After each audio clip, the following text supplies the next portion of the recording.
da vossa paz. Onde houver ódio, que eu leve o amor. Assim seja. Amém. Amém, amém. Obrigado, Dom Paulo, pela meditação de hoje. E agora a gente vai passar para a nossa reflexão do dia. Nós estamos vivendo um momento um pouco difícil na nossa cidade. Vocês ouviram aí e acompanharam todos essa questão da violência que assombra cada vez mais a nossa cidade. Então, na reunião da Comissão da Pastoral, a gente, meditando sobre os temas que a gente poderia estar abordando, foi até sugerido que a gente continuasse, né? Uma sugestão da deputada Marta Rocha, que a gente continuasse no tema do desenvolvimento, do criativo, trazer secretários da área do desenvolvimento para a gente continuar, mas a gente foi assombrado com uma questão de violência que aconteceu na nossa cidade, e aí surgiu, então, a demanda da pastoral de usar o tema de hoje como violência, como chegamos a tudo isso. Então, nós convidamos o secretário de Ordem Pública e delegado Breno Carnevale, que vai fazer uma meditação conosco, vai fazer uma exposição para nós sobre essa situação da violência na cidade. E eu tenho certeza, né, que a deputada Marta Rocha e os nossos parlamentares que participam também terão muito como contribuir nesse momento em que o Rio é assombrado e continua sempre aí nesse cenário nacional de violência. Então, com a palavra, o doutor Breno Carnevale, delegado de polícia e secretário de Ordem Pública do município do Rio de Janeiro.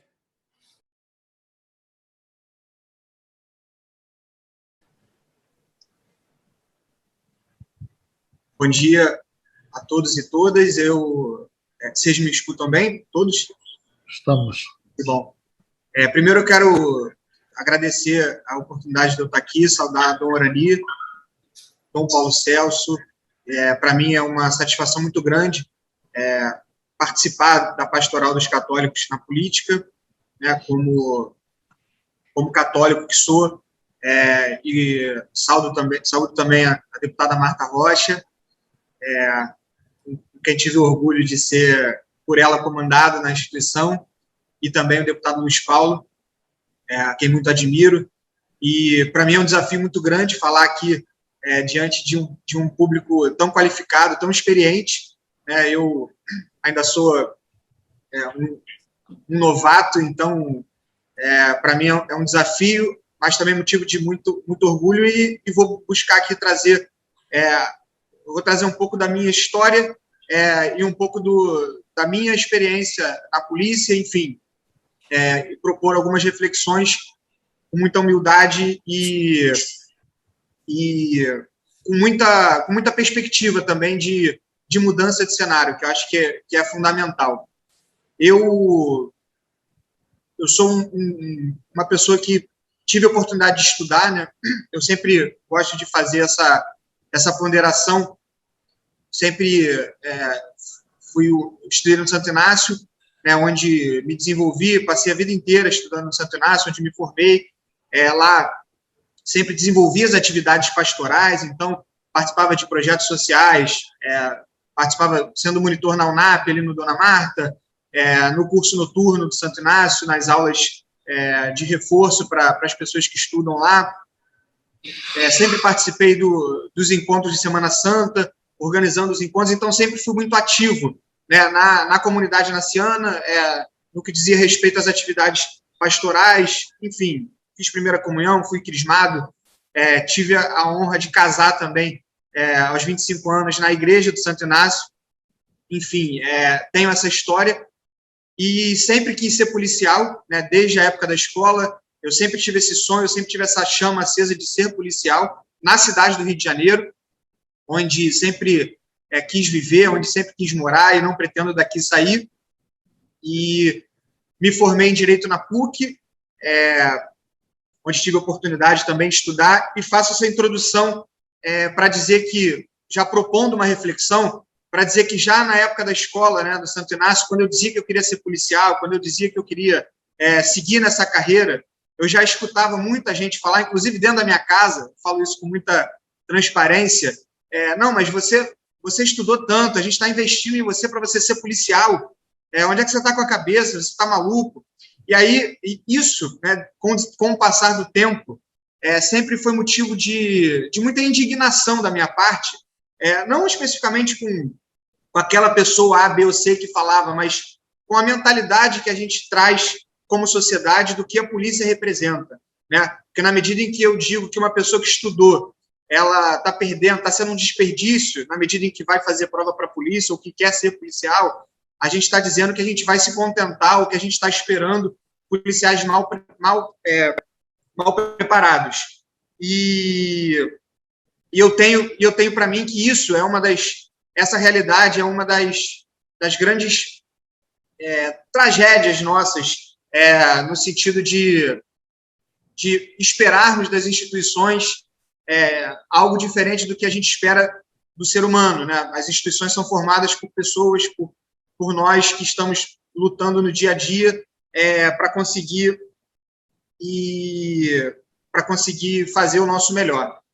E aí, já na faculdade, eu tive experiências de estagiar no Ministério Público, na Defensoria Pública, no Poder Judiciário, e eu sempre tive para mim o meu sonho, então eu passei para delegado com 23 anos, eu passei muito jovem, né, nesse concurso, porque fiz da faculdade um verdadeiro degrau para obter a aprovação no concurso. Eu tinha esse sonho, enfim, e segui nessa linha. E já na Polícia Civil, eu tive a oportunidade, logo que eu entrei, passei por algumas delegacias de bairro, mas com muito pouco tempo eu fui para a Delegacia de Homicídios da Baixada Fluminense. Então, me alegra muito também ter cardeais aqui que militam nessa área mais periférica do nosso estado do Rio de Janeiro. E lá na DHBF, na Divisão de Homicídios da Baixada Fluminense, eu tive uma experiência muito rica, de aproximadamente 2 anos, em que eu fazia os locais de homicídio, então eu percorria toda a extensão da Baixada Fluminense, fazendo os locais, me deparando com cenas de muita violência, né, com a população extremamente oprimida, não só pelo tráfico de drogas, mas pelas milícias, enfim, pela violência como um todo, um aparato de violência, né, seja por parte do poder paralelo, seja muitas vezes também por parte do poder institucionalizado, instituído. E depois de 2 anos eu passei a trabalhar na Delegacia de Homicídios da capital, né? Foi a ocasião em que eu tinha como missão investigar a morte de policiais e as mortes provocadas por policiais, né, os autos de resistência. E fiquei à frente desse núcleo por aproximadamente também 2 anos, e ali eu pude perceber na prática e na ponta o quanto a polarização ela é traumática e ela é perversa para o discurso da segurança pública, né, para a segurança pública como uma bandeira de política pública eficiente, eficaz.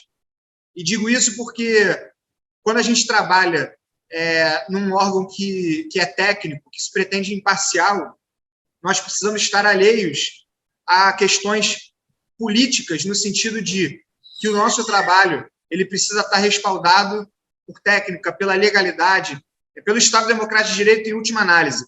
Então, quando eu falava com muitos jovens, em algumas conversas que eu tinha com jovens, muitos jovens aprendizes que estavam se desenvolvendo, que estavam buscando ainda aquilo que queriam ser, que querem ser, e eles diziam que as regras muitas vezes não valiam nos lugares onde eles moravam, era muito desafiador passar para eles a ideia de que a mesma Constituição que vige no Leblon, na zona sul do Rio de Janeiro, nas áreas mais visitadas, elas precisavam também ser cumpridas na Madrugada Fria, em Belfor Roxo, ou em Japeri, ou nos lugares mais distantes dos grandes centros. E quando a gente trabalha na ponta, a gente vivencia esse dia a dia, a gente vê o quão desafiador é a gente, primeiro, fazer com que isso aconteça de verdade, e mais do que isso, que eu acho que essa é o grande desafio do nosso tempo, é fazer com que as pessoas acreditem que essa é a nossa missão e que isso é possível, né? E fazer com que as instituições trabalhem para que isso aconteça. E aí, esse foi um período em que eu trabalhei na DHBF de 2014 a 2016 e depois na Homicídios da Capital entre 2017 e final de 2016 e metade de 2018. Foi uma época em que se mataram muitos policiais aqui no estado do Rio de Janeiro. Enfim, nós culminamos com uma intervenção federal. E aí não vou pretender entrar no mérito da questão política, se foi acertada, se não foi, mas a minha percepção, e eu sempre trouxe alguns episódios que me marcaram muito e que eu acredito tenham sido decisivos na minha vocação policial, e o principal deles foi o episódio do ônibus 174, né, em que, naquele episódio, foi muito perceptível o que o Rio de Janeiro trazia consigo em termos de projeto ou não projeto de segurança pública, né, e o quanto a violência ela tinha as suas faces mais perversas no funcionamento da nossa cidade. Então, um bairro nobre da Zona Sul, né, parou diante daquele episódio de violência e os meus questionamentos daquele 12 de junho de 2000, né, e já se passaram aí, a gente está prestes a completar 21 anos, quantos Sandros do Nascimento nós não continuamos colocando como alvos de não políticas públicas eficientes de educação, de saneamento básico, de habitação, enfim, de questões de desenvolvimento econômico, de emprego e renda, e o quanto a violência continua assolando realmente a vida dessas pessoas, e o quanto essa guerra, muitas vezes patrocinada pelos polos de um lado e de outro, ela não virou, ela não sempre foi uma guerra, e aí também faço menção ao documentário, desculpem, Notícias de uma Guerra Particular, que também me marcou muito na minha formação, em que havia relatos, né, dos policiais, dos traficantes, e uma análise de que aquela guerra era vivenciada em vão, na medida em que matava-se e morria-se sem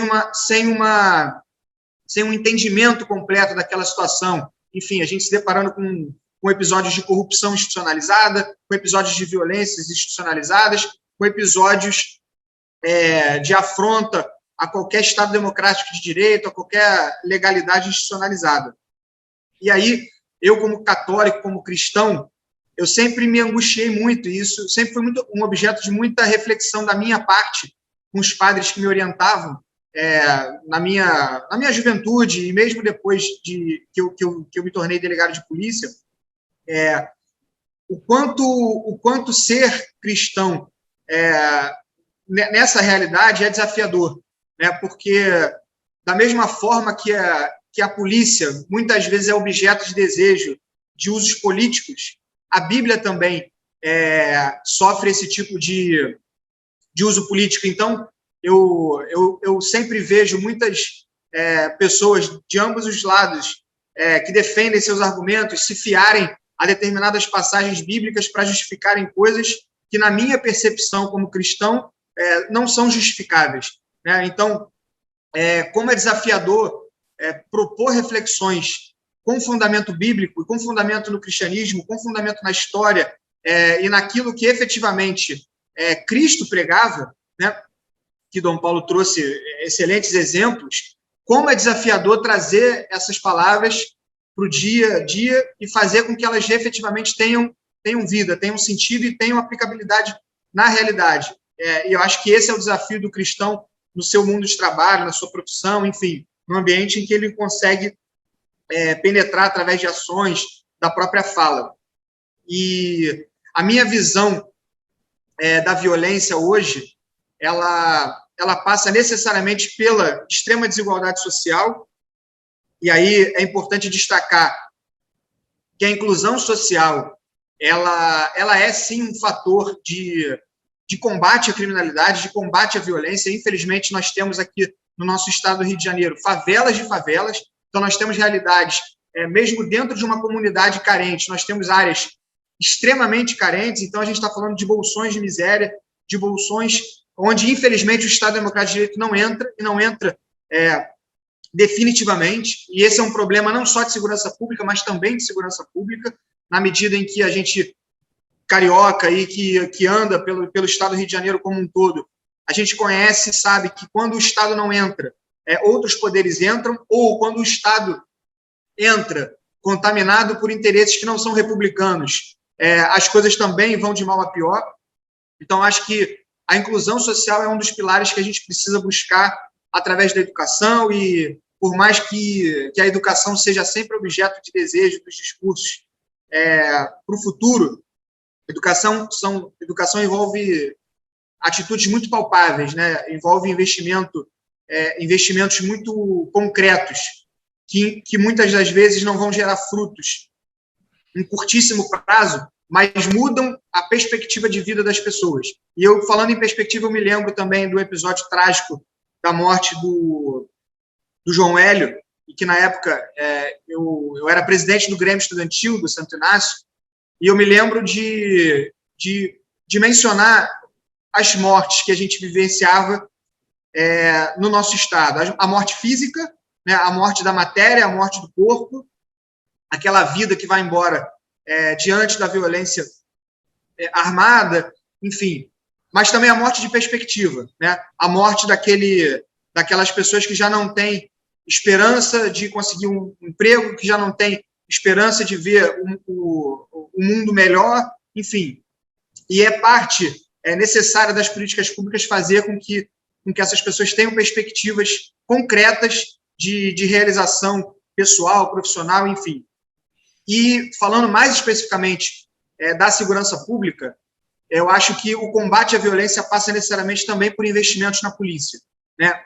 E aqui eu falo de investimentos de cunho estruturante, né? Que efetivamente deixem legados,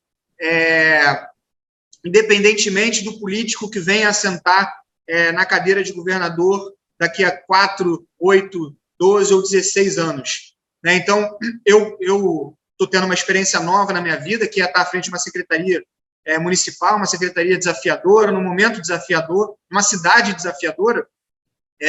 A minha ideia, o meu compromisso tem que ser com projetos que sejam estruturantes, que deixem legado, que não dependam do Breno estar aqui para o resto da vida, mas que dependam, que prendam, né, no bom sentido da palavra, os futuros gestores em boas práticas, em práticas republicanas, né, projetos que causem constrangimento para o futuro gestor que venha a ocupar um cargo público se desfazer deles, né? Então, eu penso que houve avanços recentes nas polícias, mas eu acredito que nós precisamos de investimentos.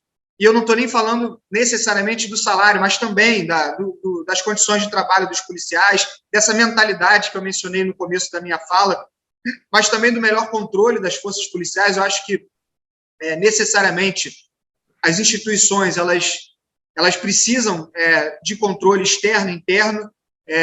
Não é vergonha nenhuma para nenhuma instituição ter um órgão controlador. Essa é uma demanda constitucional.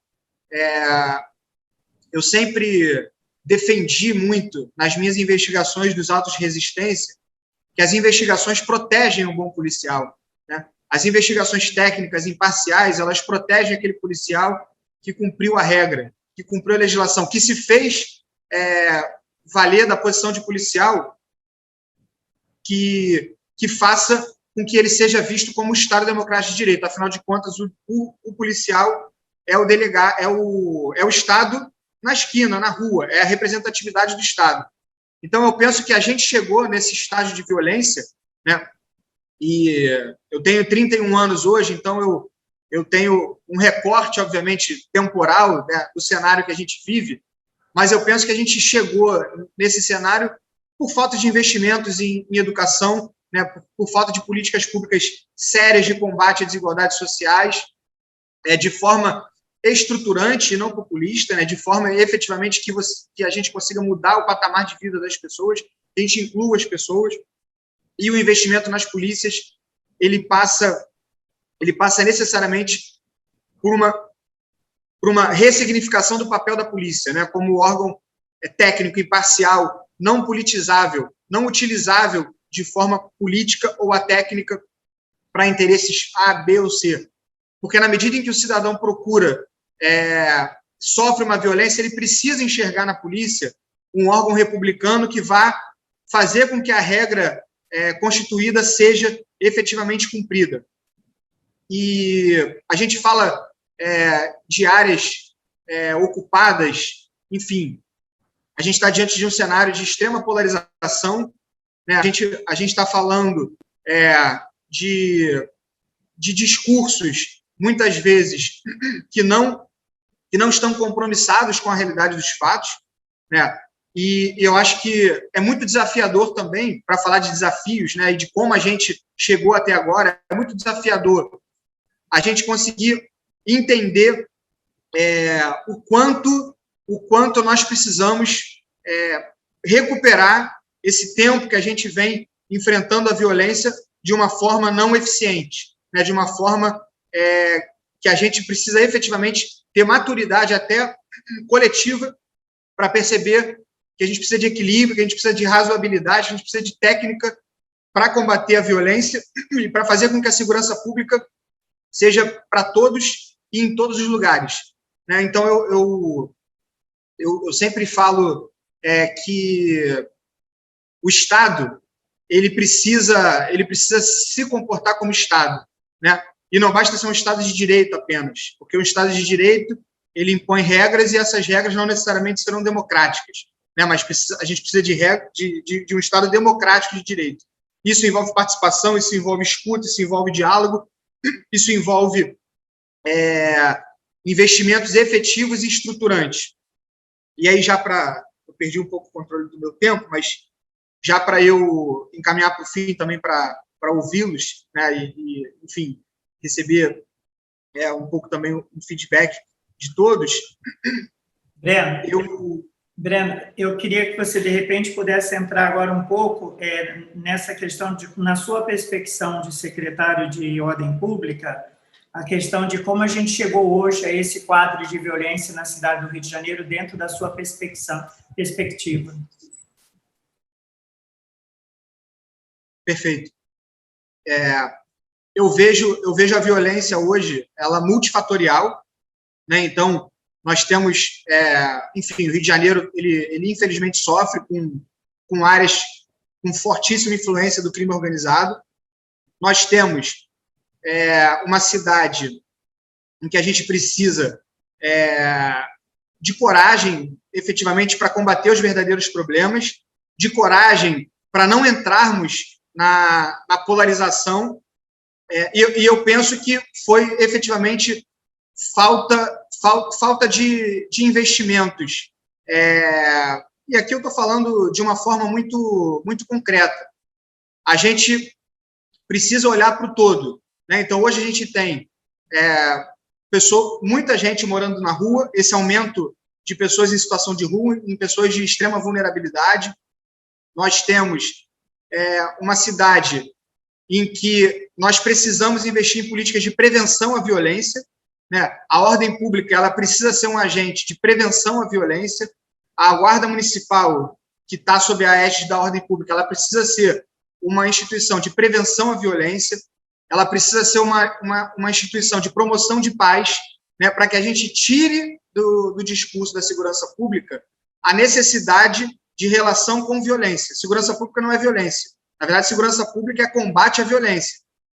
E isso passa pela mudança, muitas vezes, até das missões institucionais, né? Então, o meu desafio aqui, inclusive com a Guarda Municipal, é fazer com que esses agentes saiam às ruas para promover a paz, para prevenir a violência. E a ordem pública ela precisa ter em mente que ela sozinha não vai conseguir resolver esse problema.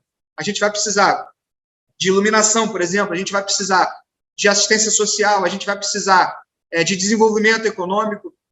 São pilares que a gente perdeu de vista aqui no Rio de Janeiro e que a gente precisa recuperar, né? Que a gente precisa ter como perspectiva e sabendo que a violência ela precisa estar sempre no nosso radar como política pública, como objeto de combate das políticas públicas. Então, se eu pudesse resumir a minha fala, eu atribuo a escalada da violência a políticas que não previnem a violência, por mais óbvio que isso pareça, isso é muito crucial, né? Porque quando a gente coloca como mote de uma instituição a prevenção da violência, a gente ressignifica cada ação a ser tomada pelo agente público. Então, na medida em que eu coloco como missão de uma instituição a prevenção da violência, o próprio agente ele precisa entender que qualquer ação dele, eu vou usar um exemplo aqui da minha atribuição, se eu coloco a Guarda Municipal em determinado recorte territorial para prevenir a violência,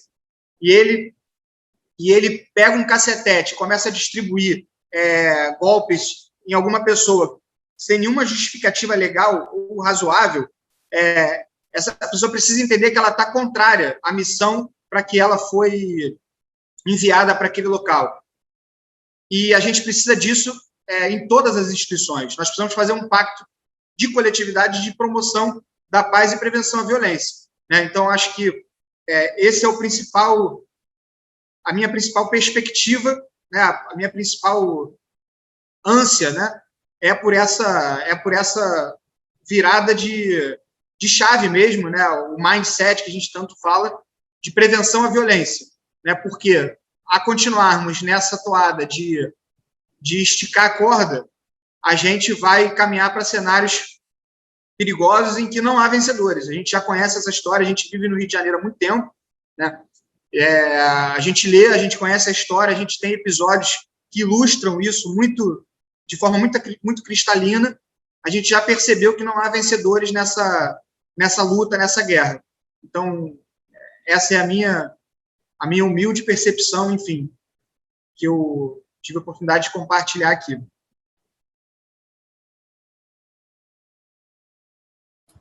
Queria agora abrir a possibilidade, e sem fazer um direcionamento, mas eu acho que a delegada Marta Rocha tem muito a contribuir com esse tema, até porque a delegada ela conhece bem também essa realidade e pode nos ajudar nessa reflexão de como nós chegamos a essa situação de violência no Rio de Janeiro hoje, né? Que isso não é uma coisa que começou agora, é uma coisa que vem de um tempo. Então, queria ouvir a senhora, delegada. Bom dia a todas e todos mais uma vez. Eu quero fazer uma saudação especial ao secretário Breno Carnevale. Eu tive a honra, né, de ser chefe da Polícia Civil e fiz 6 concursos públicos. Inclusive, digo com orgulho, dona Ani, o maior concurso público da Polícia Civil. Depois da minha saída da Polícia Civil, não houve, infelizmente, outros concursos. E um desses concursos foi efetivamente o concurso de delegado de polícia. E eu quero aqui me solidarizar com a fala do nosso secretário Breno e dizer o seguinte, muito objetivamente, Pugiari, na verdade, os governantes como um todo, eles não olham para a segurança pública como uma política de Estado, eles olham como uma política de governo. Vale dizer que a cada 4 anos se modifica o direcionamento da segurança pública. Então, na verdade, o governante tem que entender que os resultados da segurança pública, sobretudo os resultados na área da prevenção, eles não vão ser concretizados em 4 anos, né? Eles vão necessitar de uma adesão do próximo governo.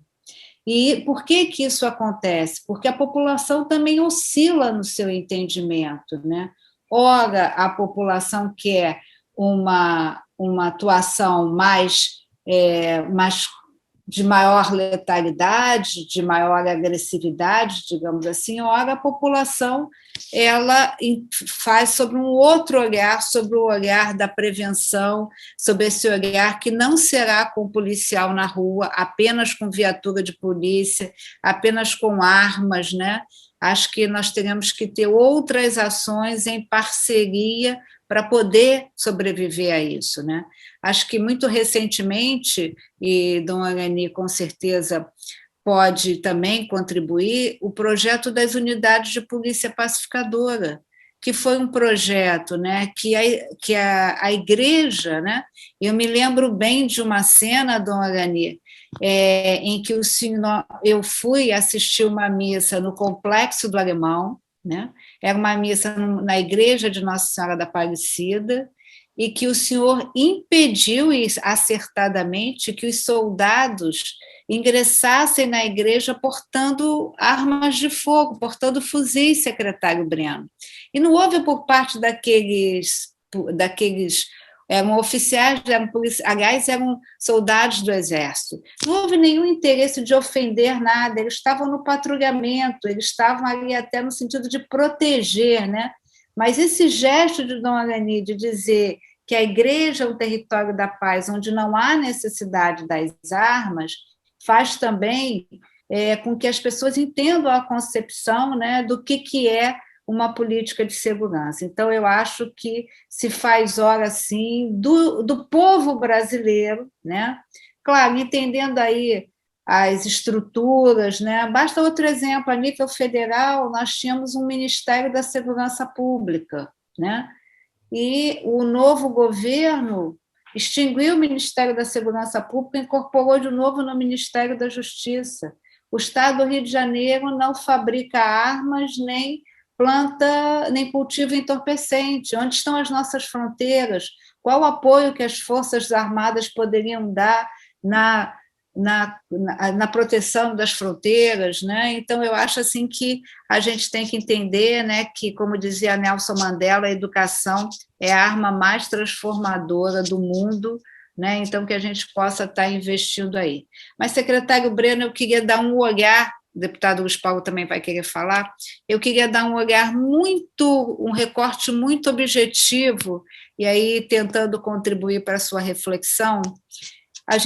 Eu queria dar um recorte muito objetivo na cidade do Rio de Janeiro, porque a cidade do Rio de Janeiro, além de ser o território, né, de maior população, né, nós somos aí 7 milhões de habitantes na cidade, no universo de 16 milhões de habitantes em todo o estado. A cidade do Rio de Janeiro ela é um tambor cultural e ela se reflete nesse momento, né?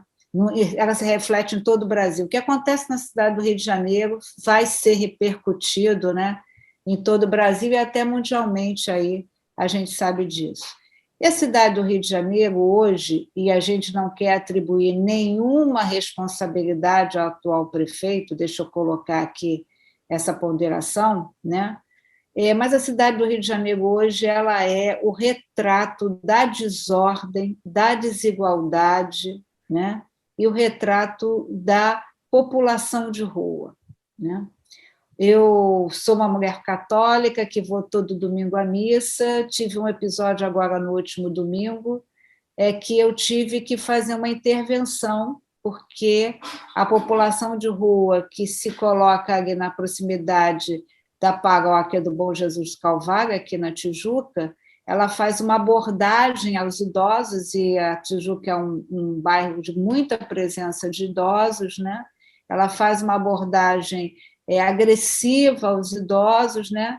E eu tive que intervir, estava com minha mãe de 91 anos para socorrer uma idosa, e o desespero dessa idosa foi tão grande que eu tive que levá-la em casa, porque realmente há essa abordagem que é uma abordagem agressiva. Obviamente, não é da atribuição da Secretaria de Ordem Pública tratar da questão da população de rua, mas também vejo uma desordem como um todo, né? Nós assistíamos no governo passado que ali na Central do Brasil havia as pessoas pendurando roupa e muitas vezes vendendo produtos roubados, né? E essa situação, essa cena se prorrogou. Então, eu queria, assim, entendendo, e só para dar uma ideia, Dorani, do quanto as forças policiais precisam ser requalificadas, a Polícia Civil tem em torno de 8.000 policiais civis. 2.000 policiais civis podem se aposentar, só não se aposentam porque recebem uma gratificação chamada abono permanência. se na reforma administrativa esse abono for retirado, no dia seguinte esses policiais irão se aposentar. Eu acho, secretário Breno, que a Guarda Municipal, segundo dados que eu tinha no ano passado, conta aí com cerca de 7 mil guardas municipais.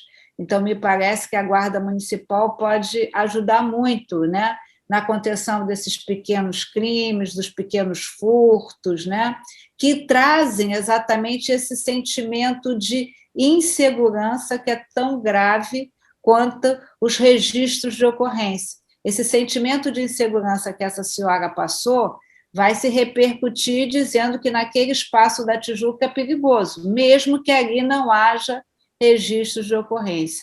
Então, assim, saudando Vossa Excelência, tenho visto que o senhor tem trabalhado e muito aí, né, para tentar conter a população desobediente que insiste nas festas e nas aglomerações. Eu mesmo tenho passado algumas informações, né, saudando o seu trabalho, elogiando aí a sua atuação, mas eu queria entender um pouco como a Guarda Municipal pode, e se há algum projeto da Prefeitura para impactar de uma forma concreta, né, a questão da população de rua.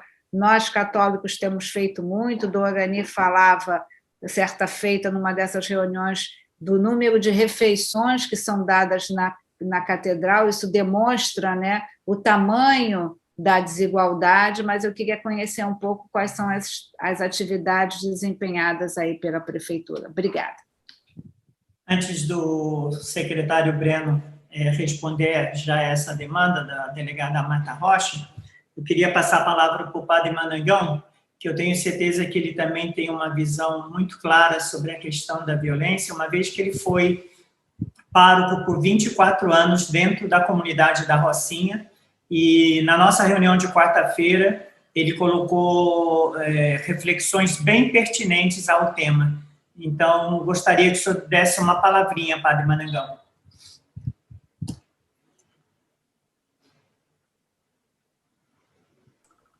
Não dá para falar sem microfone, né?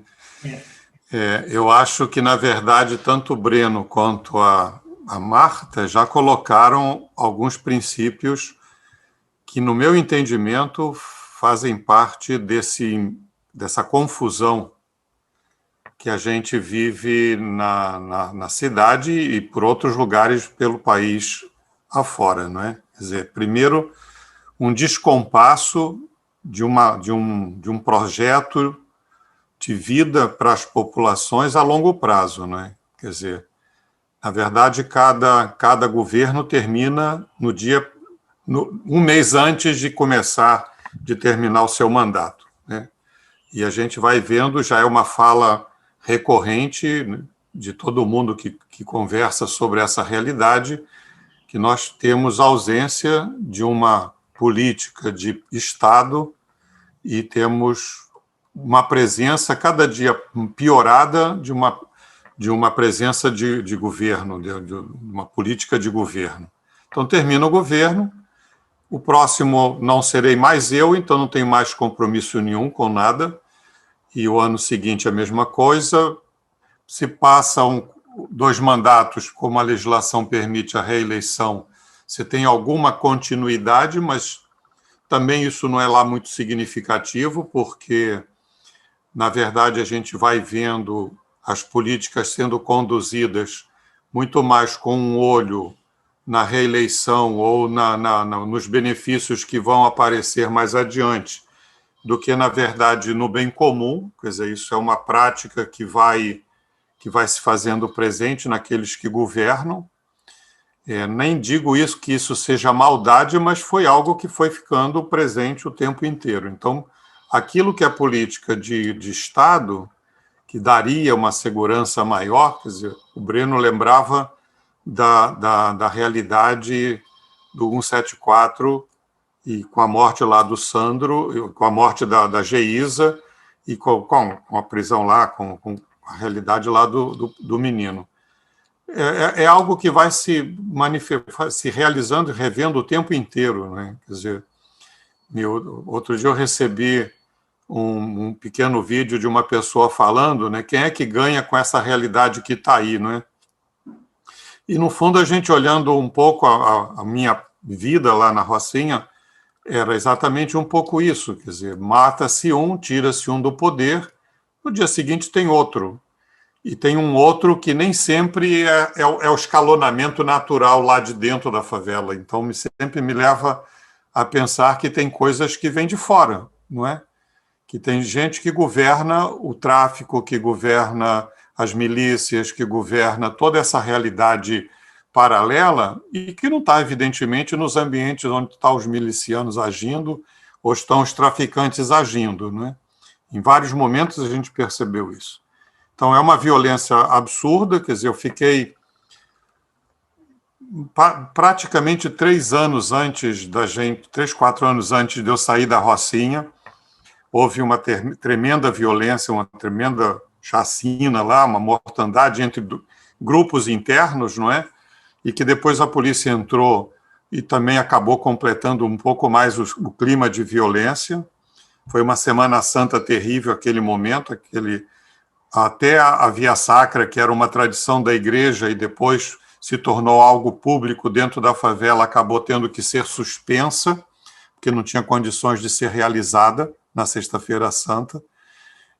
Mas, andando pelo morro, depois com um olhar ainda mais atento, né, um dia eu estava subindo um dos becos e vi sobre uma laje uma coisa que me pareceu uma arma. E mais tarde eu acabei descobrindo que era uma metralhadora .50, que não é qualquer metralhadora, não é?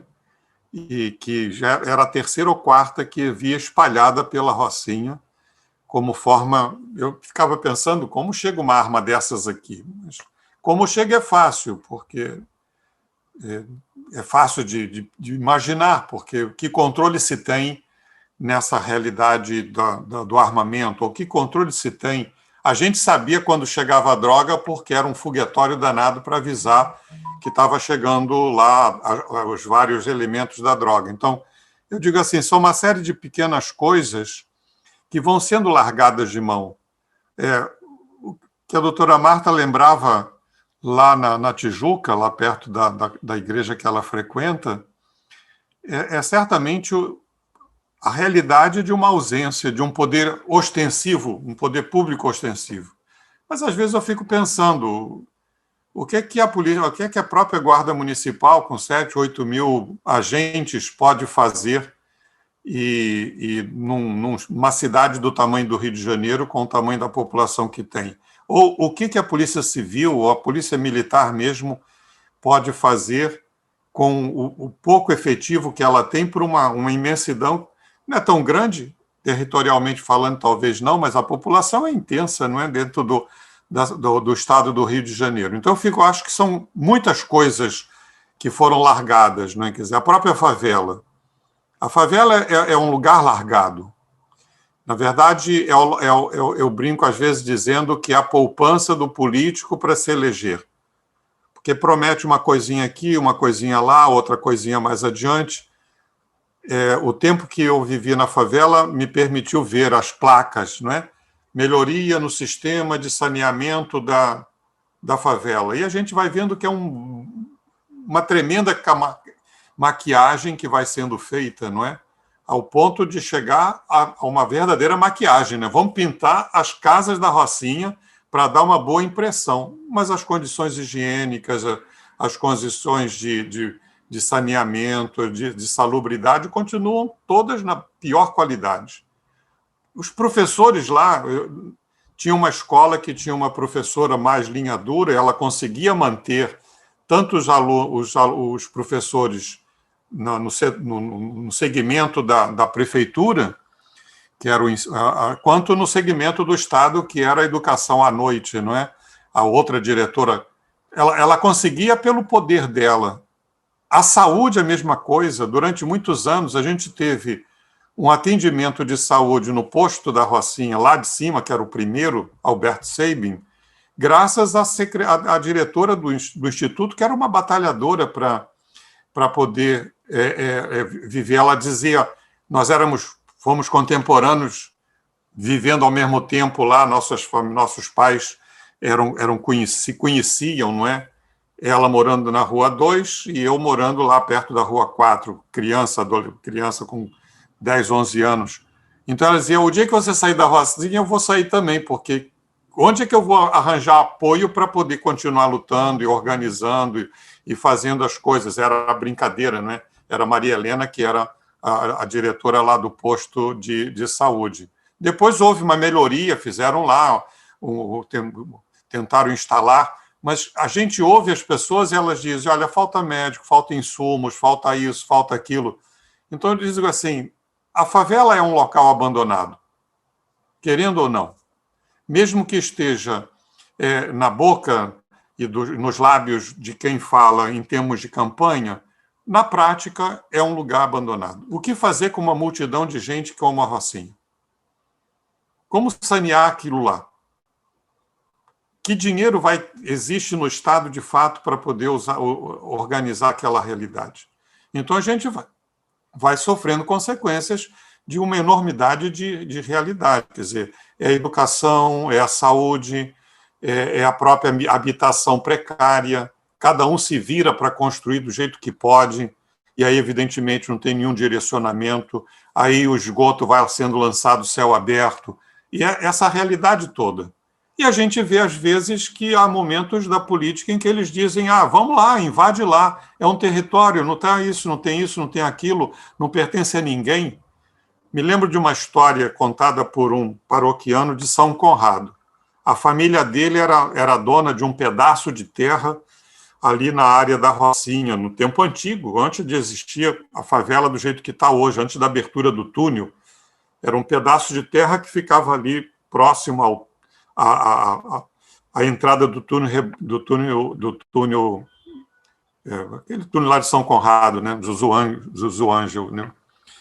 E ele dizia assim, eu fui oferecer o terreno só para legalizar, eu só queria que me pagassem o que iria ser preciso para legalizar. E ele ouviu uma resposta tão ruim do agente público que ele diz, então vou deixar para lá de qualquer maneira. Era a possibilidade de entregar o título de propriedade, ele nem queria ele entregar, ele queria que o Estado pagasse para poder fazer a inscrição no município, lá nos órgãos de competência. Moral da história, a gente não tem isso. Aí, quando eu ainda era pároco lá, com a ajuda de um organismo nascido dentro da igreja, que foi um grupo que saiu da pastoral de favelas lá nos idos dos anos 80, o Pugiali lembra, eu acho que o professor Geraldo também, que era uma instituição chamada Bento Rubião, Fundação Bento Rubião. Nós conseguimos financiamento do federal para fazer a titulação da terra. Onde esbarrou? Esbarrou nos órgãos que eram de competência ligados à prefeitura, ou que teriam influência da prefeitura, para poder realizar isso. Depois de muita luta, o padre Luiz Antônio conseguiu, recentemente, o Dom Orani participou da entrega de alguns títulos de propriedade. Então, se eu for ficar falando, eu vou dizer assim, tem muita coisa que foi largada de mão, que apenas se dá uma atenção em determinados momentos, mas nos outros, eu achei tão curioso, não tinha nada a ver com a Rocinha, mas era porque foi atrelada, então estava assim, quando eu entrei na Rocinha, eu cheguei lá no dia 27, não cheguei a tomar posse, porque ainda não era paróquia, mas eu fui para trabalhar lá no dia 27 de novembro de 1983, e tinha uma placa, big placa, na entrada da Rocinha, no lado de São Conrado, que dizia, vai ser gasto não sei quantos milhões da moeda da época em saneamento básico para a Rocinha, com o dinheiro que vem para também o saneamento da Baía de Guanabara. Era atrelada, foi feito um acordo, coisa que vale. Aquela placa ficou os 4 anos de poder. Aí o governador da época foi reeleito, foi mais 4 anos. Não se fez o saneamento nem na Rocinha, nem na Baía de Guanabara. Ou pelo menos o que se fez foi, no dizer de um padre, francês que criou uma comunidade chamada os Trapeiros de Emaús, lá nos anos 50, e que veio ao Brasil para o lançamento do filme que, na época, foi lançado, né, como memória dos anos 50 lá na França. E ele dizia, num francês bem claro, para o prefeito, lá para o governador que estava fazendo a época, né, o que o senhor está fazendo é uma idiotice, porque não vai resolver o problema. O que tinha que ser feito era outra coisa. Tinha que ser feito a criação de lugares decentes, com o controle do Estado, com a presença do Estado, com tudo lá. E o governador teve que engolir aquilo. A tradução que foi feita para o público não foi essa.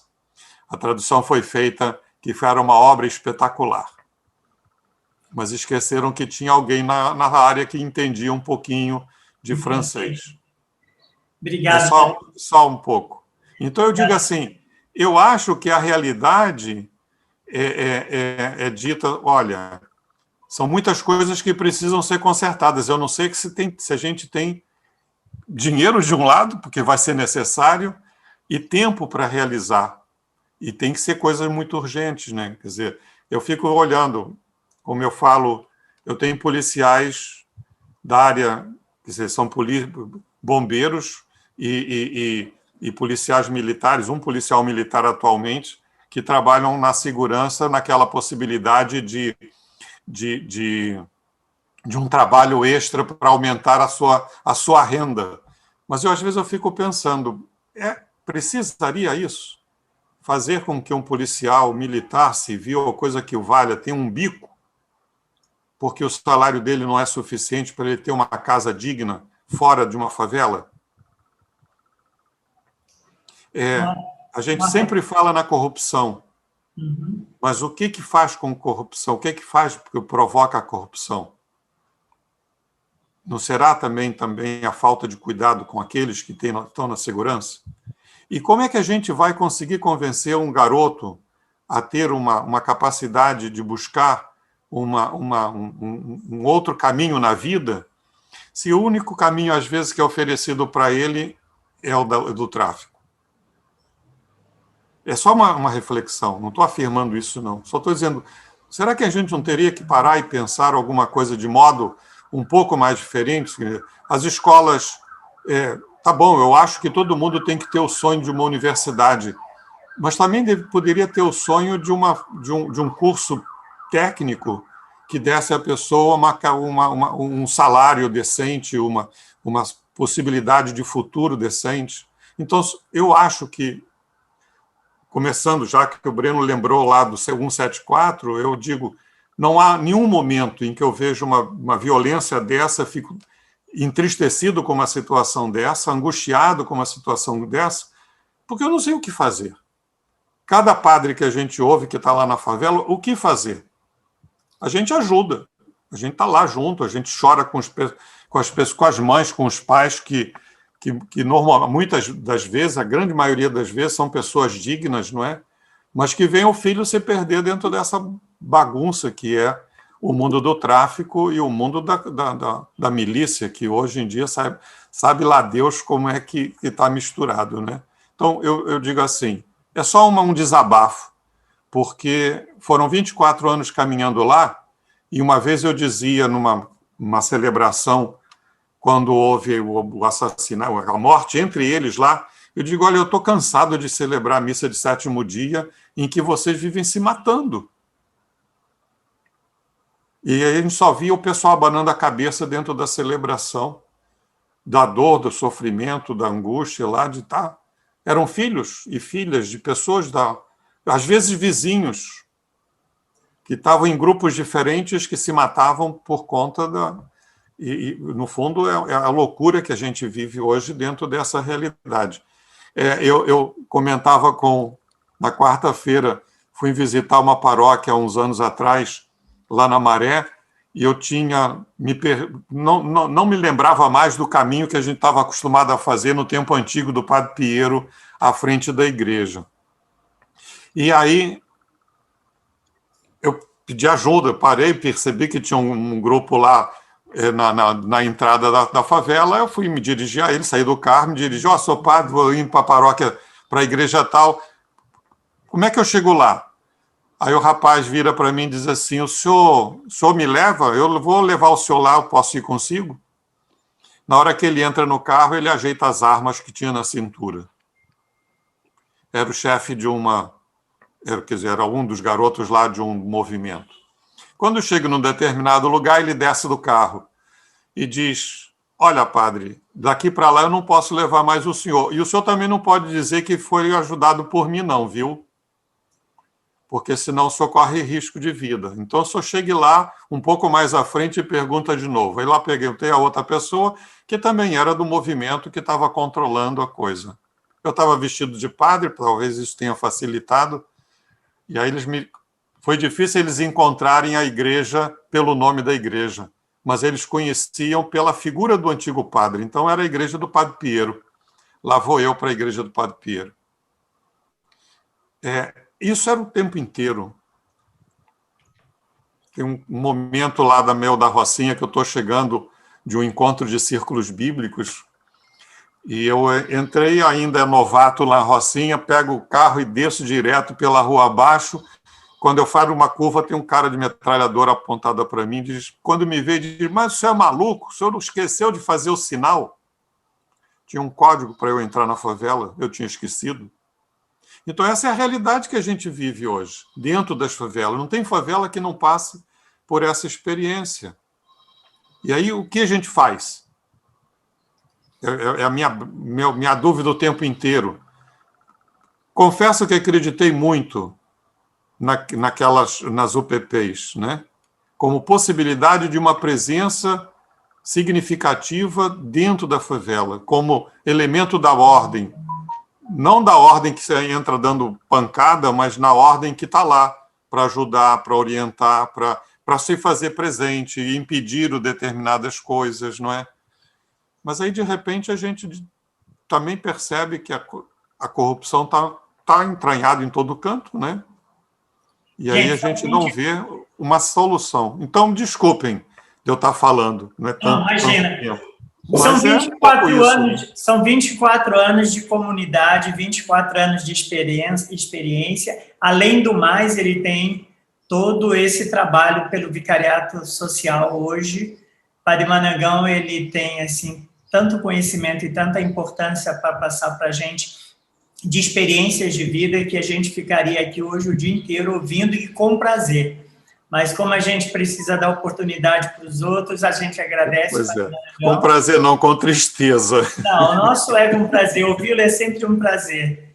E eu queria passar a palavra, então, para o deputado Luiz Paulo Correia da Rocha, e ainda quero agradecer aqui a presença do nosso vereador Raymond, que estava cumprindo uma outra agenda, mas fez um esforço para estar conosco agora, e a gente já agradece. E temos essa reunião, vereador, todas as segundas, sextas-feiras do mês. Então, sempre que puder prestigiar a nossa reunião, começa às 9h e vamos a mais ou menos até 10h30 no máximo, um tempo razoável para isso. Então, eu queria passar agora ao deputado Luiz Paulo Correia da Rocha, que também poderá contribuir muito com esse tema de hoje, o tema da violência. Bom dia a todos que chegaram depois da saudação, né? Principalmente o nosso Raymond. Mas eu não queria fazer nenhum diagnóstico, porque os diagnósticos estão todos perfeitos. Eu queria fazer uma pergunta ao secretário, em cima de tanto diagnóstico. Primeiro, afirmando, secretário, que eu não lhe invejo ser secretário de Ordem Pública na cidade do Rio de Janeiro. Semana passada eu estava lá nos debates sobre o Conselho da Cidade. Eu faço parte, né, do Conselho.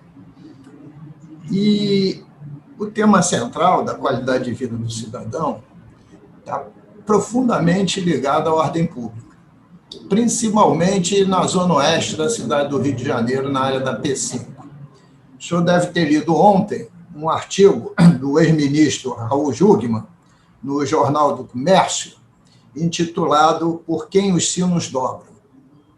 E lá ele afirma que as milícias e o narco controlam 57% do território da cidade, que isso corresponderia a 33% da população carioca, que são mais de 6 milhões de habitantes. Então, a questão que eu coloco é o seguinte: como ter ordem pública se mais de 50% do território da cidade está dominada pelo narco e pela milícia? Que é muito o que falou aqui o monsenhor Manangão. Essa pergunta desse grande desafio, que é o desafio da ordem pública. Bem, eu vou passar agora para o deputado, já estava promovendo o Breno, a deputada. Eu vou passar agora, então, ao secretário Breno Carnevale, e só tem 3 grandes questões aí, mas eu acho que o Carlão também queria fazer uma pergunta. Então, eu acho que para agrupar as perguntas, Carlão, você poderia abrir seu vídeo, e também o Tiago, que gostaria também de fazer uma pergunta. Como é que abre o vídeo aqui? Carlão, você já está. Pode fazer a sua pergunta. Bom dia a todos, saudando Dom Orani, eu cumprimento a todos. Quero agradecer ao meu bispo, Dom Gilson, por ter feito o convite para eu poder participar desse debate.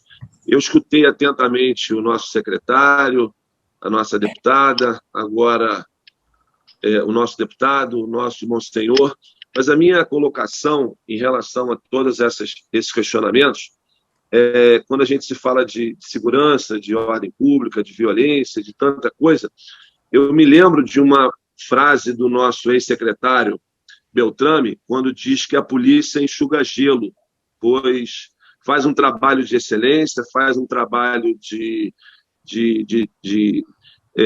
fiscalizar e fazer aquele preventivo, e aí chega no judiciário, com 2 dias o rapaz humilhante, o possível humilhante, ele tem um benefício pela lei. Eu queria perguntar aos nossos 2 deputados, que são legisladores, a opinião deles referente a isso, quanto ao trabalho que a polícia faz, e o judiciário, em 2 dias, desmonta tudo aquilo que foi feito ao longo de 6 meses, às vezes uma investigação que custa para o Estado, e aí, por água abaixo, vai essa investigação toda que foi feita. E aqui eu quero agradecer a oportunidade. Tiago, você pode fazer a sua participação, por gentileza? Tiago Rachi, ele foi também convidado por Dom Gilson, da Diocese de Nova Iguaçu, que nos indicou 2 novos participantes para nossas reuniões e que creio que estarão conosco de agora em diante nos nossos encontros também. Tiago, a pergunta é sua. Bom dia. Primeiramente, eu queria pedir licença ao Dom Orani, que é a maior autoridade aqui, mas eu queria cumprimentar todos na pessoa do meu professor Geraldo Oliveira, a quem eu não vi há cerca de 20 anos, e que foi uma pessoa muito importante na minha vida, e eu não imaginava encontrá-lo aqui hoje. Sim, estou muito satisfeito de reencontrá-lo aqui, e eu acho que só estou aqui por causa dele e das suas aulas, que me qualificaram para poder ter algo a dizer aqui. Eu vou destoar um pouco do assunto, porque, para mim, isso aqui vou destoar da linha, não do assunto, do que vinha sendo abordado aqui, porque esse é um encontro da Igreja, e não do Estado brasileiro. Esse é um encontro que conta com pessoas do Estado, mas é um encontro da Igreja. E eu acho que, de tudo que eu escutei aqui, reforçou uma convicção de que eu tenho. Nosso grande problema é de recursos humanos. O nosso grande problema é a atuação dos agentes públicos, porque a gente sabe o que fazer. A fala dos 2 delegados, que ocupam cargos políticos, mostram isso. Só que quantos agentes públicos têm a sensibilidade que eles 2 têm? Talvez pela formação católica que eles têm. Eu acho que o que falta na vida pública são mais testemunhos da fé, e eu acho que a gente precisa de mais aulas do professor Geraldo para formar mais católicos de verdade, mais cristãos de verdade, para que ocupem esses cargos da vida pública. Eu gostaria só de fazer esse comentário, não é exatamente uma pergunta. A fala do Monsenhor também, ele deu vários testemunhos que, em certo ponto, ele esbarrava. Que o fato que ele estava contando esbarrava em uma pessoa, na falta de ação ou numa ação equivocada de um agente público. O problema é esse, está faltando levar para a política uma pessoa que anda esquecida nesse mundo pós-cristão, que é Jesus Cristo. Eu acho que é esse o que eu gostaria de dizer, e dizer que a igreja faz muitas coisas boas, mas tem uma coisa que ela ainda peca, é a formação e o encorajamento do católico para a política. Eu acho que nesse ponto a gente ainda está engatinhando. Nós temos uma bússola, que é a encíclica escrita 58 anos pelo Papa São João XXIII, que nos mostra como a gente deve caminhar como católicos na construção da paz, e a gente está precisando reforçar as pastorais políticas de todas as dioceses e arquidioceses do Brasil. O meu comentário é só esse, eu não tenho nenhuma pergunta. Eu acho que tudo que eu escutei aqui confirma isso que eu estou dizendo, e eu gostaria de chamar a atenção para esse ponto. Obrigado aí, agradeço a Dom Gilson por me convidar, e a Dom Orani também. E, mais uma vez, muito obrigado ao meu professor Geraldo pela formação que ele me proporcionou. Obrigado ao Tiago, e eu já queria adiantar que a nossa pastoral está muito atento à questão da formação, até porque tivemos uma reunião agora, na quarta-feira, já iniciamos o planejamento de uma escola de fé e política para a arquidiocese, e essa escola de fé e política vai ser destinada a todos os segmentos, seja segmentos pastorais, seja segmentos sociais, sejam segmentos políticos, e nós vamos estar fazendo encontros, e no próximo ano, em 2021, nós teremos cursos de extensão. Além de nós estamos planejando o nosso trabalho em 3 níveis. Nós teremos encontros temáticos, que serão direcionados para um determinado tema, e vai ter um aprofundamento sobre aquele tema. Teremos conteúdos modulados, que a pessoa pode optar para fazer um módulo, e também será certificado, e teremos um curso de extensão um pouco mais ampla, e aí que então ela vai poder também ser certificada, e tudo isso em parceria com a PUC, dirigida pelo nosso bispo Dom Paulo Celso e o Monsenhor Catalã, com o padre Valdeci e os demais membros da nossa pastoral.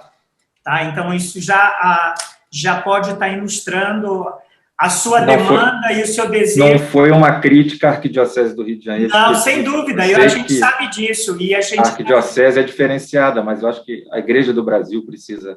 Não, mas toda iniciativa precisa de um passo, né? E o Dorani nos orientou para dar esse passo, para que a gente tenha uma escola de formação política, não só de política, mas integrado à fé e à política. Então, isso nós vamos estar fazendo já a partir do 2º semestre. Vocês vão ter notícias nossas na próxima reunião sobre esse assunto. Eu queria, então, passar para as considerações finais e resposta para o delegado Breno Carnevale. Só relembrando, delegado, então, o senhor tem uma reflexão, uma fala para o senhor nos dizer sobre população de rua, que foi um questionamento e uma pontuação da deputada Marta Rocha. Nós temos o caso do descaso da vida e projetos de longo prazo, que as políticas estão contraditórias entre política de governo e política de mandato, Então, para o senhor também refletir sobre isso. E também a pergunta, né, que não quer calar, que é do nosso deputado Luiz Paulo Correia da Rocha: como ter ordem pública diante de um quadro de tanta violência e diante de um quadro tão dependente melhor dizendo, diante dessa dependência do quadro da violência que a gente encontra de 57% da nossa população envolvida com isso, e sendo 32% uma outra questão muito grave da gente refletir. Então, a gente queria que você conduzisse, então, de uma forma breve as suas respostas, porque nós já estamos para encerrar o nosso encontro, e Dorani ainda vai nos presentear com a sua fala de encerramento e a bênção. Por favor, Breno. Obrigado, Luiz. Já te agradecendo também o convite para o encontro. Vou tentar ser breve aqui na medida do possível e já me coloco também antecipadamente à disposição de todos, né, para futuras dúvidas, enfim, questionamentos. Aproveito para também cumprimentar o vereador Raimon. Prazer tê-lo aqui. Eu acho que a gente tem algumas questões muito cruciais nesses tópicos todos. Primeiro, a fala da deputada Marta Rocha, ela é fundamental, ou seja, não vamos resolver problemas fazendo políticas de governos, né, que passam, vamos resolver fazendo políticas de Estado. Acho que isso é um pressuposto para qualquer pessoa que ocupa um cargo público, que tem espírito público, né? Esse compromisso ele é fundamental.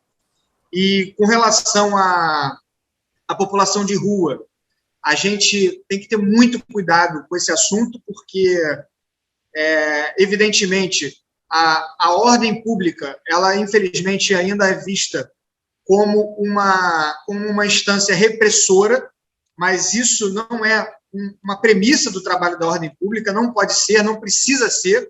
Esse também é um desafio da minha forma de visualizar a secretaria.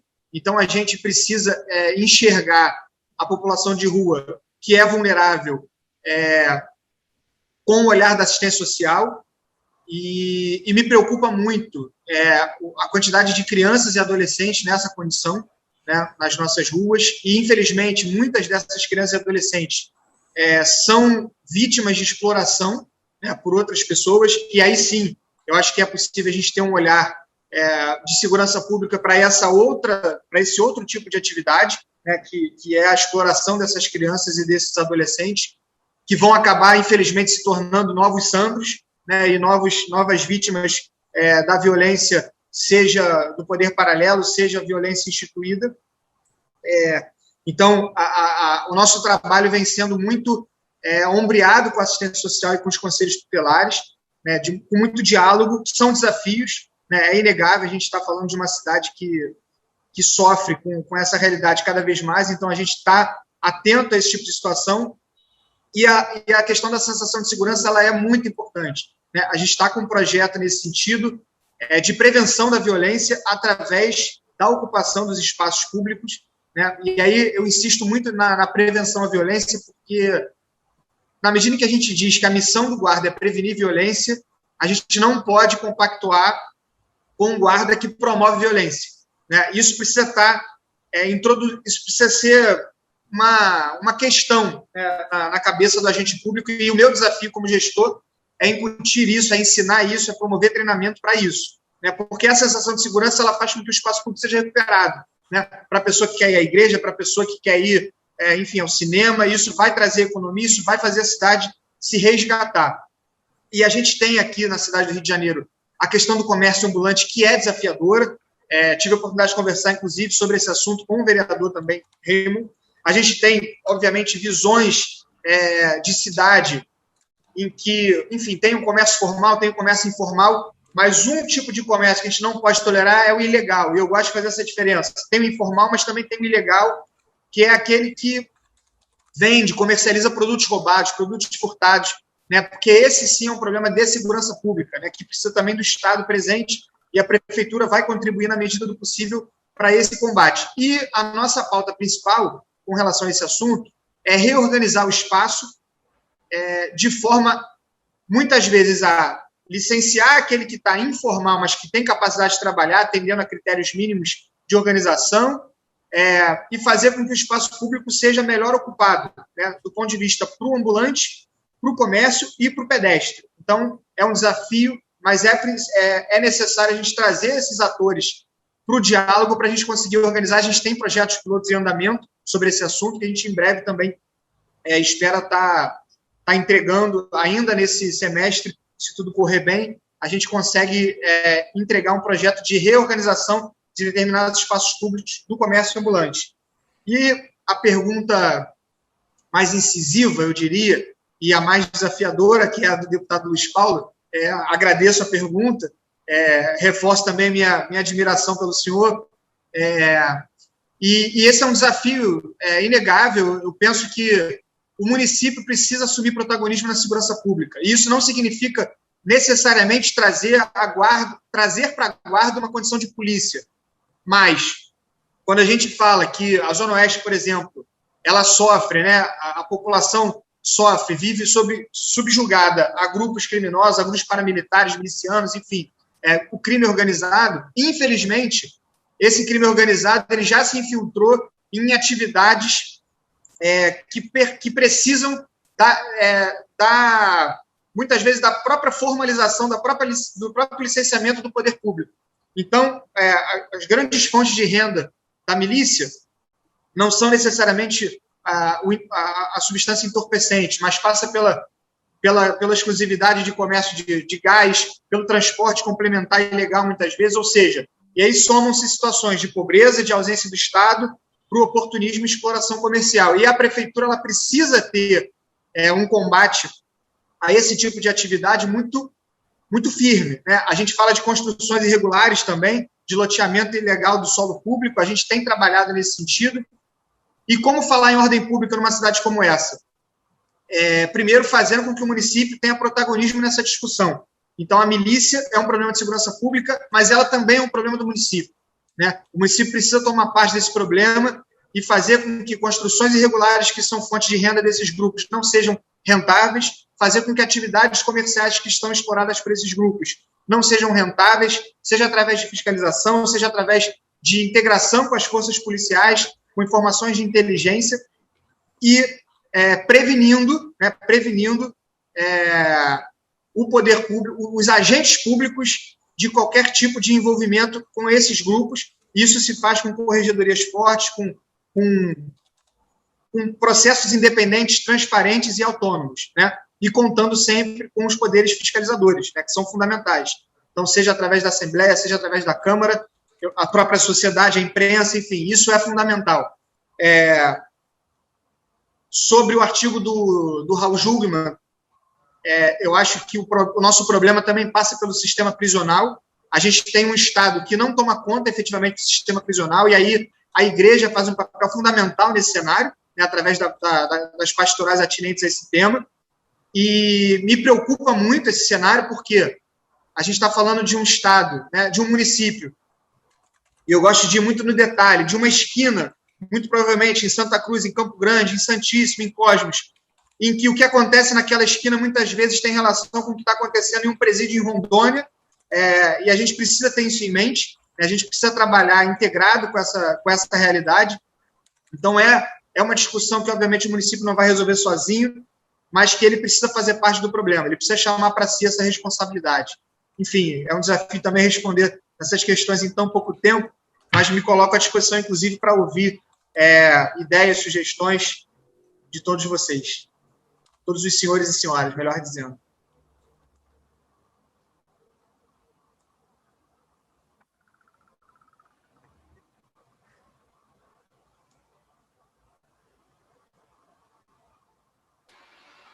Ô, Luiz Carlos, ninguém está te ouvindo, não, Luiz Carlos. Você está com o microfone desligado. Desculpa, Eminência. Breno, quero te agradecer pela sua participação, agradecer à Secretaria de Ordem Pública de estar conosco hoje, participando dos nossos encontros da Pastoral dos Católicos na Política, e já como temos feito, mandando o convite, e a gente espera contar com a sua presença também nas nossas reuniões mensais, que acontecem, como eu já disse, toda a segunda-feira do mês de cada mês, toda segunda, sexta-feira de cada mês. Então, nós estamos nos reunindo aqui às 9 horas da manhã e sempre com um tema, né, próprio, e a gente busca um tema atual, a gente, quando se reúne, a gente pensa no tema que a gente vai tratar. Então, é muito importante a presença não só sua como secretário de Ordem Pública, mas também como católico que atua, né, milita no campo político. Agradecer a participação sempre presente e atuante do nosso deputado Luiz Paulo Corrêa da Rocha, que está desde a nossa gênesis, desde a formação da nossa pastoral, ele caminha conosco, a deputada Marta Rocha, também ao vereador Raymond, que já participou em outras épocas da pastoral, e a gente agradece de senhor estar agora se reintegrando ao nosso grupo, né? Ao Tiago Rachid, que foi uma indicação do Dom Gilson, e a gente agradece muito a presença também desses amigos nossos que possam estar contribuindo, ao Leandro Cury, que é assessor do nosso vereador, que está conosco, e os nossas pratas da casa, né, que é o professor Geraldo, muito bem lembrado hoje. Quem não lembra das aulas ministradas pelo professor Geraldo, eu também, Tiago, fui aluno do professor Geraldo, ao padre Manangão, com tanta experiência que nos traz, a Dom Paulo Celso, que nos orienta, nos abençoa e nos conduz.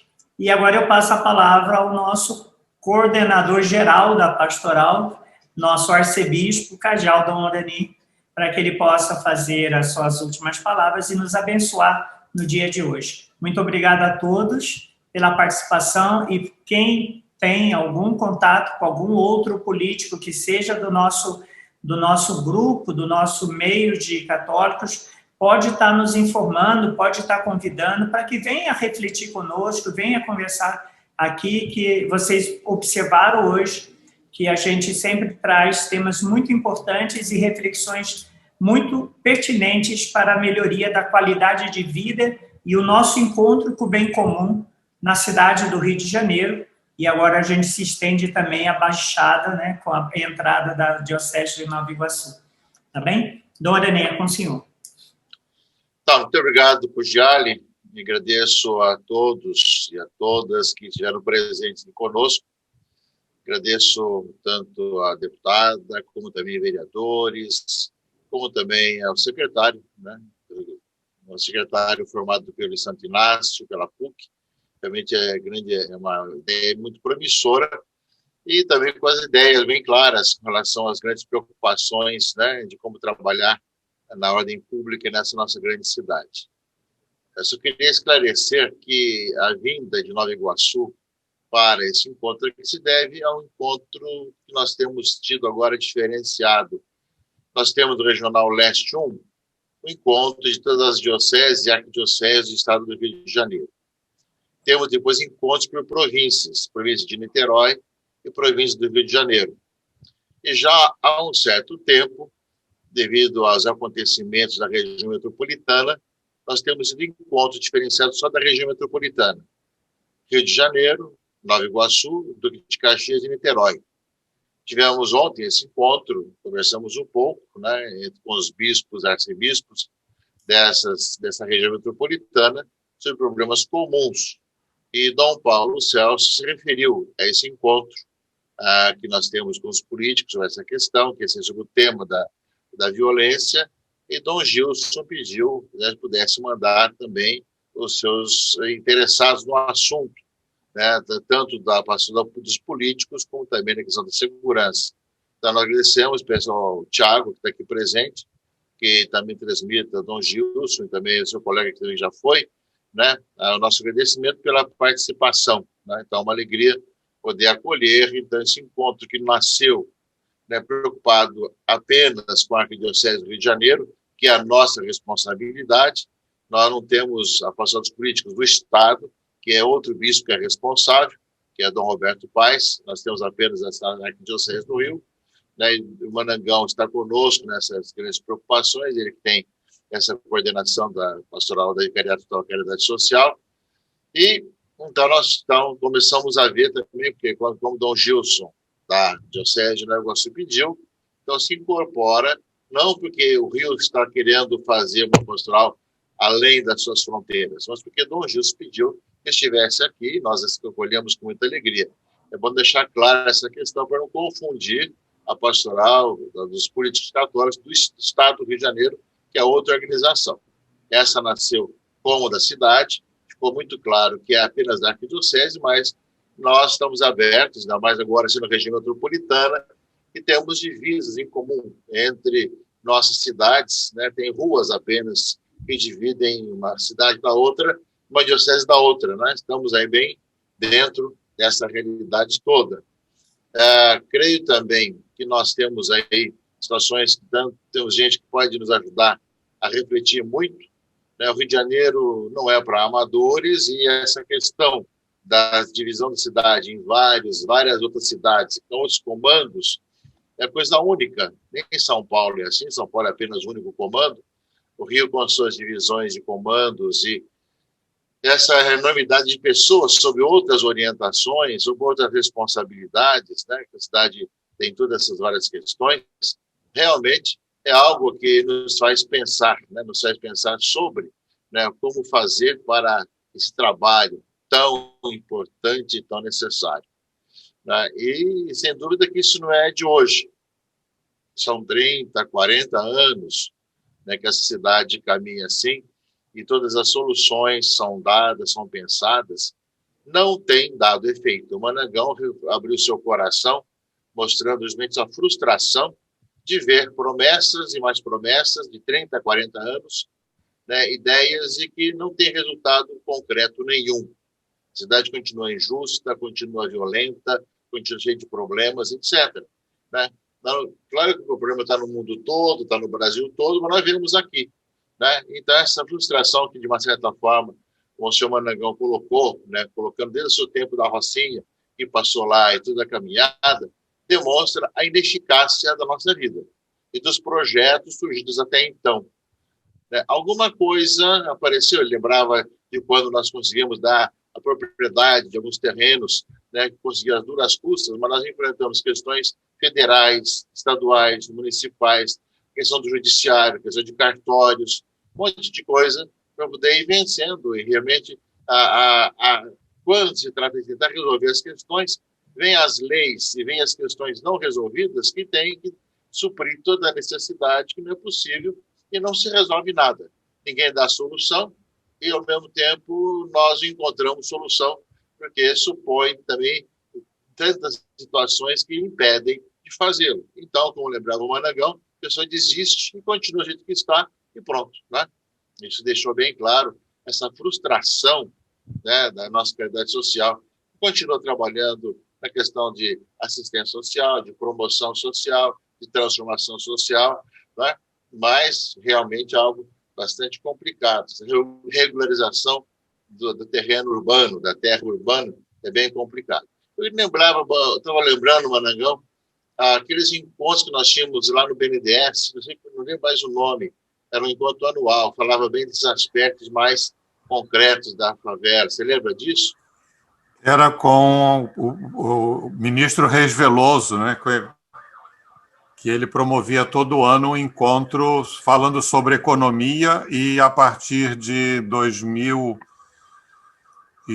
2007, ele começou a integrar as favelas como um lugar de possibilidade de geração de riqueza, a partir das muitas coisas que iam acontecendo de negócios, etc., dentro das favelas. Mas aí, com o falecimento dele, o movimento acabou, não tem sido mais provocado, não. Era ele o trabalho. Era ele quem fazia essas preocupações todas, né? Ele tinha uma instituição que promovia todo ano, em 2 momentos, era maio e setembro. Em maio era um encontro mais voltado para a realidade macro do Brasil, falando sobre mais a questão econômica, e em setembro ele integrava algumas comunidades com quem ele tinha tido um contato bastante positivo.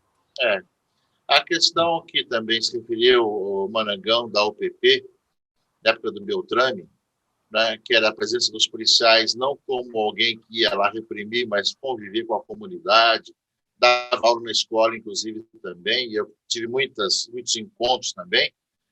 O Beltrame, em vários encontros que nós tivemos, ele falava que faltava a UPP social, né? Não bastava apenas a questão da polícia lá, precisava também a questão social.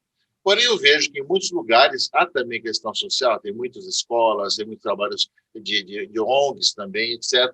Quer dizer, é uma equação que não tem muita solução, assim, nem teórica, muito menos ainda a questão prática, não é? Por isso mesmo, eu queria que tem que ser um trabalho, como lembrava aqui, não simplesmente de um governo, mas do Estado, né? Que não encerre e que não haja interesse de cada um fazer o trabalho para o seu partido, para a sua visão política, mas para o bem do povo, para o bem das pessoas. Então, aí se rasgam os problemas, se brigam com o outro, cada um pensa no seu partido, nas suas ideias, e não no bem comum, não no bem das pessoas que sofrem lá, né? Eu estive agora no Jacarezinho para celebrar a Missa pela Paz. Eu estive lá há pouco tempo atrás, faz mês e meio que tinha estado lá, ou 2 meses. Aquilo que eu encontrei lá foi um outro Jacarezinho. Quer dizer, o que tem de barreiras entre a chegada e até chegar à igreja e quebra-mola, né, se triplicou, né? Quando eu tive 2 meses atrás, não tinha nada disso, né? E se realmente é verdade que os policiais tiraram as barreiras para poder entrar, né, em pouco dia já voltou tudo de novo, né? Tudo lá de novo, e é super difícil entrar lá. O carro tem que abaixar e tirar os retrovisores, senão não passa na barreira, né, que está ali, né? E cada 100 metros uma barreira, né? Barreiras e ao mesmo tempo um quebra-mola que estraga o carro por baixo, que não tem nem como fazer de viés, porque tem carro dos 2 lados e motos também, né? Nós temos uma cidade dividida, uma cidade com vários comandos, né? E que realmente é difícil de governar realmente a situação toda, né? E isso tudo tem comandos, que não são aqueles que estão ali, que vêm de fora, né? São que vêm de fora. As pessoas que foram mortas ali, logo já tem outro lugar, porque são apenas comandados, não é? São situações de o gerente do tráfico não é o dono, não é? Entanto, lembrava da doutora Marta Rocha, tem questões federais. As drogas entram por onde? Ao mesmo tempo, as armas e munições chegam por onde? Né? Não são produzidas nas favelas. O Ministério Público, que segue o dinheiro de tanta gente, por que não segue o dinheiro de quem recebe isso para poder bloquear? São questões não muito claras, são questões de opção política, do governo federal, ou de justiça federal. A questão, muitas vezes, do Estado, questão de habitação com dignidade, trabalho e renda, lazer, saúde, educação, saneamento, arruamento, né? Tudo mais, tanta coisa depende aí do Estado e do município também, além da questão social na cidade, né? Que nesse tempo de pandemia piorou tudo isso daí também, né? Então, tem muitas questões. Nós discutimos um pouco isso na nossa reunião na região metropolitana, entre outras coisas, né, foi feita uma proposta daquilo que hoje o Manangão desabafou bastante, cada um falou, e cada um viu que era impossível falar de tanta coisa, já passamos aqui meia hora do tempo estabelecido, já só porque terminamos o tempo, de nós, enquanto região metropolitana, vamos continuar essa discussão e procurando falar com universidades, com especialistas, também com os políticos também, num fórum permanente, né? Que não fique apenas no momento, mas que todo mês tenha uma discussão.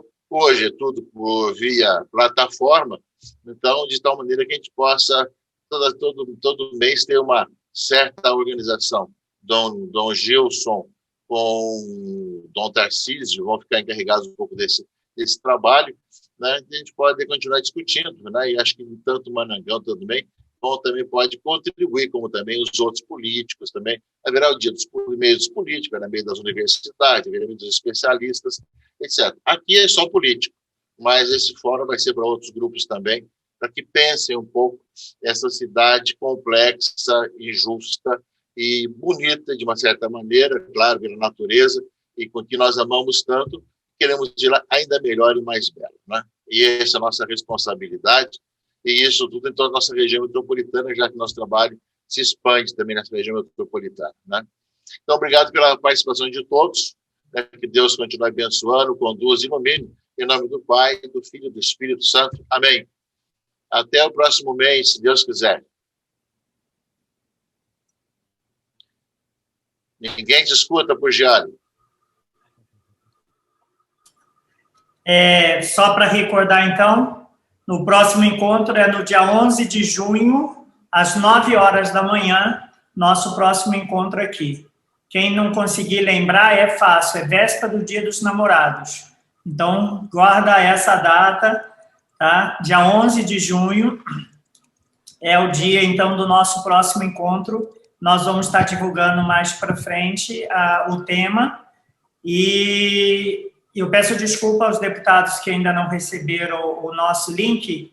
E eu estou mandando o link das nossas reuniões em YouTube para todos, inclusive a reunião de hoje também, que foi gravada e a gente vai disponibilizar.